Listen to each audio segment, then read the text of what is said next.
घटकाविषयी माहिती घेऊया.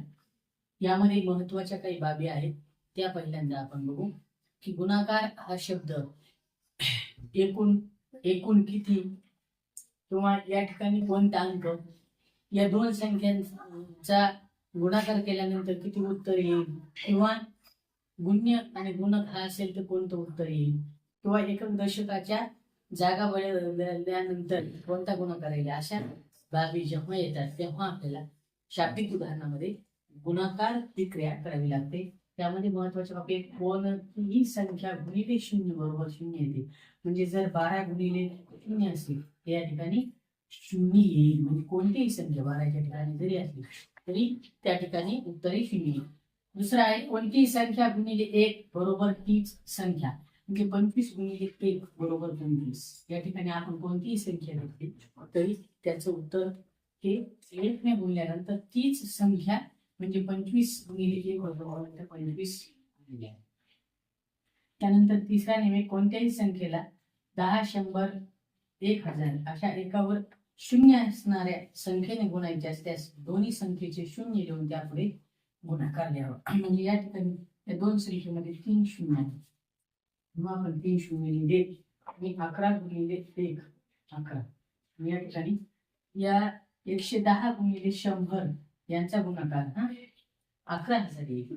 चौथा आहे गुणाकार ही क्रिया एकच स्थानापासून पुढील सर्वोच्च स्थानापर्यंत करावी. आपण उदाहरण घेतले 15 गुणिले 12 म्हणजे एकच स्थानापासून सुरुवात. या एककला गुणनी 1000 शून्य 1 आणि 1 3 अशा पद्धतीने. आणि त्यानंतर आपण अधिकचे शून्य किंवा शून्य घेऊन क्रिया करू शकतो. नंतर दशकानं अधिक एककाला गुणायचं 5 आणि एककानं या दशकांनी या दशकाला गुणायचं. अशा पद्धतीने गुणाकार इकडे जेवढी स्थाने जास्त असतील त्या स्थानापर्यंत आपल्याला करायचं. तर यानंतर आपण या घटकावर आधारित कोणते प्रश्न आहेत त्याकडे जाऊ. पहिला आहे 27 शतक गुणिले 3 दशक वजा 5 शतक बरोबर किती. तर आता आपल्याला 27 गुणिले शतक म्हणजे 100 ने गुणलं म्हणजे 2 शून्य. 2700 गुणिले 30. आता आपण जो नियम पाहिला त्या पद्धतीने आपण 3 शून्य 27 81. तर या ठिकाणी 81,000 वजा 5 हे जर आपण केलं तर त्याचं उत्तर आपल्याला मिळू शकतं. पर्याय आहेत 80,885, 80,085, 81,985, 80,995. 81,000 5 वजा केले तर 80,995 मिळतात. म्हणून पर्याय क्रमांक 4 हे उत्तर आहे. दुसरा प्रश्न आहे 2030 ही संख्या आपल्याला दिलेली आहे. पुढे एकच स्थानी रिकामी जागा गुणिले 87 बरोबर आपल्याला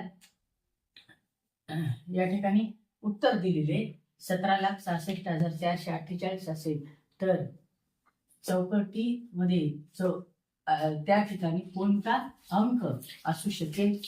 पर्याय 2 4 7 8. आता या ठिकाणी हे स्थान आहे एकक आणि आपल्याला पहिल्यांदा गुणाकार करत असताना या एककाला गुणणं पण महत्वाचं असतं. की पद्धत आहे गुणाकाराची आणि त्याचं उत्तरही 8 यायला पाहिजे. म्हणजे या ठिकाणी रिकामी जागा गुणिले 7 आणि त्याचा एकक स्थानचा अंक जो आहे तो या ठिकाणी 8 येतोय. मग आपण पर्यायातून 7 दोन्ही 14 4 येतोय. 7 चौक 28 8 येतोय. 7 49 9 येतोय. 7 7 56 6 येतोय. मी 7 चौक 28 ला 8 पर्याय क्रमांक 2 यामध्ये इथं 4 हा अंक असणार आहे. जेणेकरून या एकच स्थानी 8 येतील. तिसरा प्रश्न एका पाण्याच्या टाकीत दररोज 135 लिटर पाणी लागते तर 25 दिवसात किती लिटर पाणी लागेल. पर्याय आहे 3375, 3360, 3380, 3400. तर आपण जेव्हा 25 गुणिले 135 गुणिले 25 25 5 सव्वाशे 25 75 आणि 12 87, 8 25 25 आणि 8 33. म्हणजे या ठिकाणी पर्याय क्रमांक 1 3375 3375 लिटर पाणी लागेल. चौथा आहे हा प्रश्न आहे, दोन मित्रांनी गुणक बदलले तर गुणाकारात कोणता फरक पडेल? 1 2 पटीचा, 2 3 पटीचा, 3 4 पटींचा. चौथा आहे काहीच नाही, काहीच फरक पडत नाही. तर यामध्ये आपण ए आणि बी हे दोन मित्र आहेत, यांच्यामध्ये आपण 16 गुणिले 12 या ठिकाणी 12 गुणिले गुण्य आणि गुणक यांची अदलाबदल केली तर काही फरक पडतो का या ठिकाणी पाहूया. किती पटीचा पडतो किंवा पडत नाही. 12 सतम 12 12 1 12 आणि 7 19 16 32 16 16 19.